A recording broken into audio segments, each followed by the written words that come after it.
What's up, everybody? Welcome back to IGN Live at San Diego Comic-Con. I'm Damon. This is Greg. You can be a part of the conversation today just by tweeting at IGN with hashtag SDCC.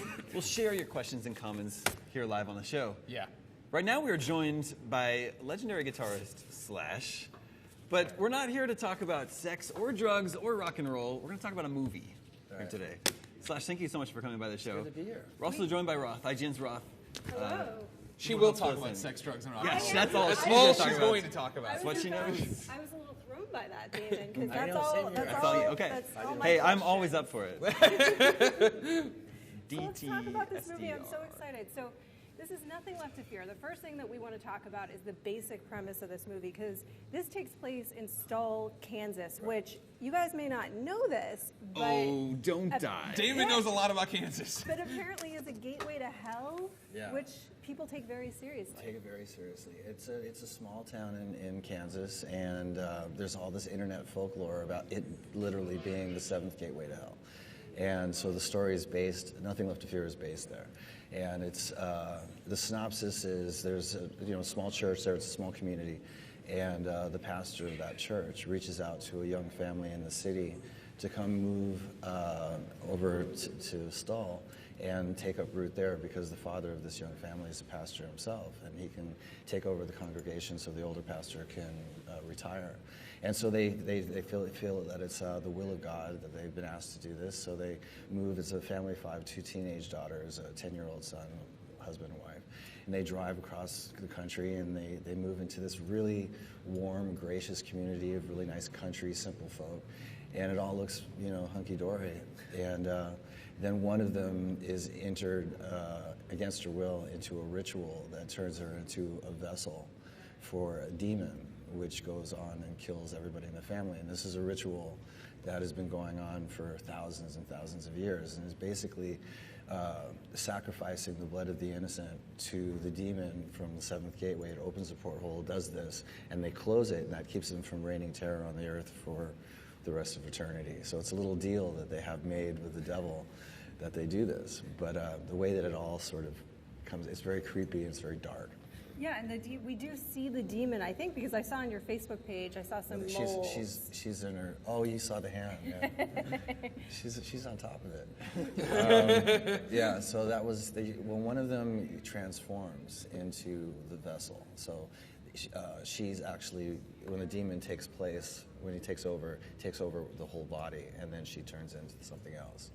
So I was curious when I saw those molds, is practical effects something that's kind of important for you in this work? CGI is great, and we did use a little bit of it in this movie, but I've always been sort of the old school, practical effects. And the funny thing is a friend of mine works for Spectral Motion, who did the practical effects, and I knew him from Stan Winston. And so a good friend of mine actually did the hands and the mask and all that. It was very cool. I know another thing that you had said was that you were a fan of Session 9 and sort of more psychological thriller. And these are the producers. My producer partner produced Session 9. Yeah. So talk to me about sort of why that's an important element for you to bring forward in the horror that you produce. I think the whole motivation, I'm a huge horror fan from as long as I can remember, since I was like 3 or 4 years old. So it's always been there, but I didn't aspire to become a producer or anything. And so when I was given the opportunity, based on my knowledge of horror movies, and because I have such a passion for it, my thing, the motivation to get into this was to be able to bring back certain elements of what turned me on to horror in the first place. And that was a little bit more sort of intellectually stimulating, story-driven, character-driven horror, and what's more psychologically scary and what leaves more to the imagination. And I don't mind, gore in its right place, but there has to be a reason for it, not just gore for gore's sake. Although there's some people that do that brilliantly. Yeah, I mean, what do you think of kind of like the rise of torture porn, the influx of torture porn? For the most part, I just, maybe because I'm squeamish, it's like watching the Learning Channel for me. It's like watching Operations. It doesn't turn me on like the supernatural and like monsters and sort of fantastic villains that, So I think there's a fantasy element that's missing for me and all that, This is a great heyday for horror, both on television and in film. There's also these like micro budgets that are happening more and more with big studios. Is that a direction you'd like Slasher to go? Yeah, we didn't get that. But yeah, I mean, I don't know anything about the micro budgets. It's worth looking into, because trying to pull the money together to make this movie was not easy. But I'm definitely going to be doing more, so I'm going to look at whatever opportunities I can get to be able to facilitate the process. Let's talk about the soundtrack a little bit, because you did the single with Miles Kennedy, and that's sort of how the movie got its title, is my understanding. Well, it was called, original story was called Nothing to Fear, and then Miles and I wrote the song, and the lyric was Nothing Left to Fear, and then we all said, oh, that's even better, so we changed it.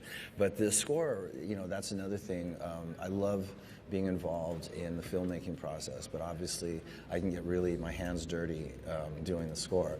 And so I wrote a bunch of music, and I worked with a composer named Nicholas O'Toole, who did all the sound design and did all the orchestration and turned some simple melodies into this very dramatic and thematic score. And so it's really cool. I'm very proud of it.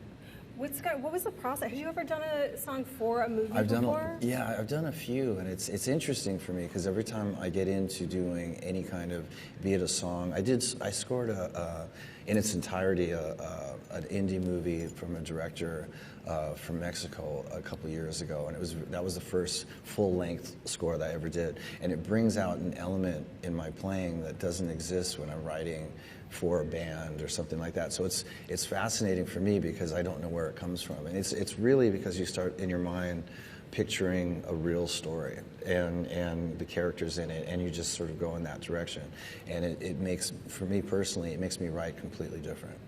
I know we talked about this a little bit outside, but you had spoken with Rob Zombie a while ago before he said he's done with horror. Well, I was working on this movie, and we were doing some shows together, and so knowing that obviously he's been directing, and I've seen a couple of his movies, and so we talked about it'd be cool if we did sort of that, he directed and I produced kind of thing. But I don't think he's doing horror anymore. I mean, maybe I'll talk him into it. Maybe I'll find an amazing script that's sure to be, I feel like that would be a knees, as they say. pretty smashing mashup. But he's a right good there. guy, so it'd be fun to work with him. Does there seem to be kind of a natural affinity or link between the horror genre and rock and metal? Definitely. There's something about the dark side is very much a part of rock and roll, and horror is all about that. So they mix well together. I also want to talk, so what's up for Slasher Films? What's next? I mean, after this film? I'm looking at stories. I'm very particular about it. I'm not just doing horror for horror's sake. It's got to be something that's really that catches me, and I can envision how this is going to look on film. And it's got to be a really well-written story, and it's got to have great characters, and it's got to have great either monster or something along those lines for the kid in me, And that's what I'm in the hunt for right now. So.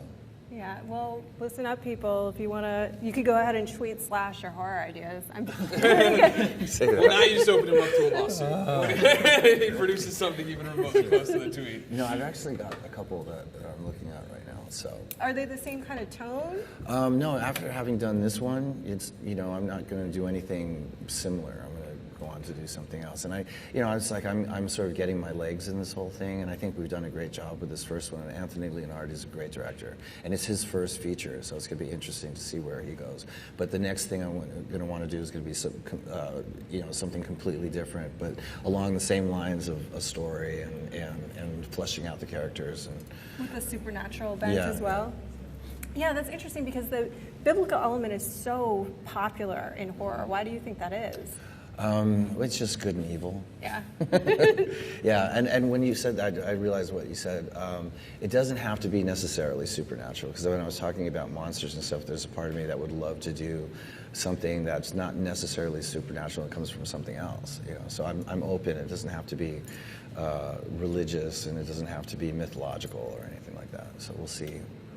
How about in terms of I don't know what I'm doing. You don't know what you're doing? It really makes me You're doing pretty well for having no idea.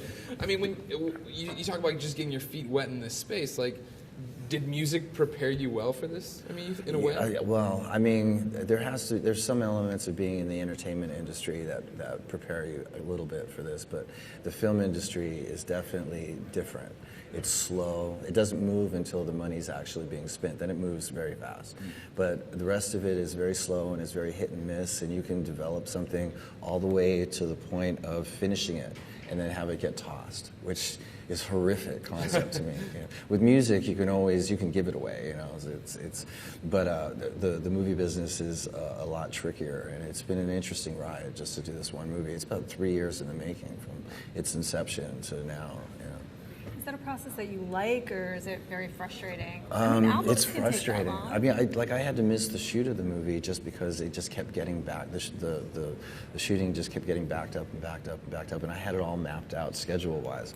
And next thing you know, it's filming, and I'm on the road, right? So I saw 1 day of filming. So it has a lot of unpredictable qualities that even more than rock and roll. It's like, okay, well, I'm not going to quit my day job to become a filmmaker, but I'm going to keep doing this because I like it. You know, it's very intriguing. Yeah. So Nothing Left to Fear opens October 4th at select theaters, is that correct? It opens in Los Angeles and I think New York, Boston, Chicago, and Philadelphia. And then almost simultaneously it comes out on VOD and DVD. October 8th, right? VOD on October 8th? 4th. Well, October 4th in limited, and I think it's 8th. Oh, in for VOD. VOD. Yeah. Yeah, you're right. Thank you. Excellent. Well, I can't wait to see it. Slash, thank you so much for coming Yeah, by. man, it's good hanging out with you guys. Cool. Enjoy the rest of the con. Cheers.